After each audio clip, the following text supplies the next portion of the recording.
ಕ್ರಿಶ್ಚಿಯಾನಿಟಿಯನ್ನ ಕೊನೆಗೊಳಿಸೋದೇ ಇಸ್ಲಾಂ ಮೂಲಭೂತವಾದಿಗಳ ಅಂತಿಮ ಗುರಿಯಂತೆ.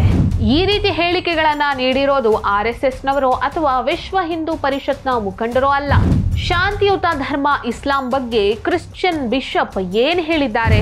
And so this is a global political agenda. ಮುಸ್ಲಿಮರು 5-10 ಮಕ್ಕಳನ್ನ ಹೆತ್ತು ಜನಸಂಖ್ಯಾ ಜಿಹಾದ್ ಮಾಡಿ ಕ್ರಿಶ್ಚಿಯಾನಿಟಿಯನ್ನ ಕೊನೆಗೊಳಿಸೋದಕ್ಕೆ ಪ್ರಯತ್ನ ಪಡ್ತಿದ್ದಾರಂತೆ.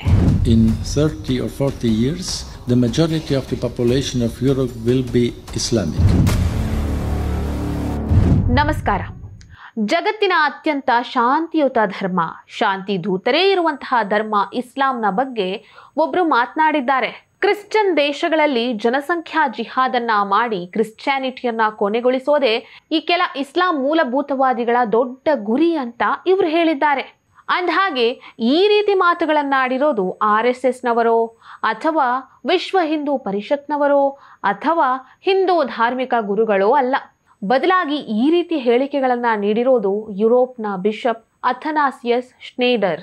ಮುಸ್ಲಿಮರು ನಮ್ಮ ದೇಶಕ್ಕೆ ವಲಸೆ ಬಂದು ನಮ್ಮ ಮೇಲೆ ಆಕ್ರಮಣ ಮಾಡ್ತಾ ಇದ್ದಾರೆ.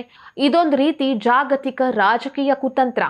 ಮುಸ್ಲಿಮರು 5-10 ಮಕ್ಕಳನ್ನ ಹೆತ್ತು ಯುರೋಪ್ನಲ್ಲಿ ಕ್ರಿಶ್ಚಿಯಾನಿಟಿಯನ್ನೇ ಕೊನೆಗೊಳಿಸೋದಕ್ಕೆ ಹೊರಟಿದ್ದಾರೆ ಅಂತ ಈ ಬಿಷಪ್ ಹೇಳಿದ್ದಾರೆ. ಅವರು ಏನ್ ಹೇಳಿದ್ದಾರೆ ಅನ್ನೋದನ್ನ ಅವರ ಬಾಯಲ್ಲೇ ಕೇಳಿ. Yes, this is very serious. Now we are witnessing an invasion. They are not refugees. No, this is an invasion of mass Islamization of Europe, which already went on for at minimum 50-60 years, the Islamization in Europe. But now it is in mass. It is very evident. And so this is a global political agenda by the powerful of the world to destroy Europe culturally and religiously. I mean, to destroy Christianity ultimately in Europe, with the help of the massive Islamic population. And I was reading recently an article of a sociologist who made a calculation that maybe in 30 or 40 years, when it's now going on, so the majority of the population of Europe will be Islamic. Europe will be Islamic. When this will go on, because the European people have almost no children, 1 or 2. The Muslims there, they have 5, 6 to 10 children, and so it is. You can only make mathematics, and then you can see that they will be in the majority.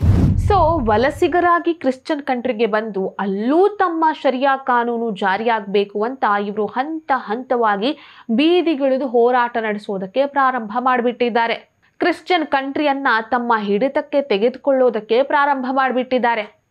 ಇಂಥವರಿಗೆ ಅಲ್ಲಿನ left ಲಿಬರಲ್ಗಳು ಕೂಡ ಸಹಾಯ ಮಾಡ್ತಾ ಇದೆ. ಹಾಗಾಗಿ ಇದನ್ನೆಲ್ಲ ಅರಿತುಕೊಂಡೇ bishop ಅಥನಾಸಿಯಸ್ ಅವರು ಈ ರೀತಿ ಹೇಳಿಕೆಗಳನ್ನ ನೀಡಿದ್ದಾರೆ. ಇವರ ಕಾಳಜಿಗೆ ಅಲ್ಲಿನ ಸರ್ಕಾರ ಹೇಗೆ ಸ್ಪಂದಿಸುತ್ತೆ ಅನ್ನೋದನ್ನ ಕಾದ್ ನೋಡಬೇಕಾಗಿದೆ.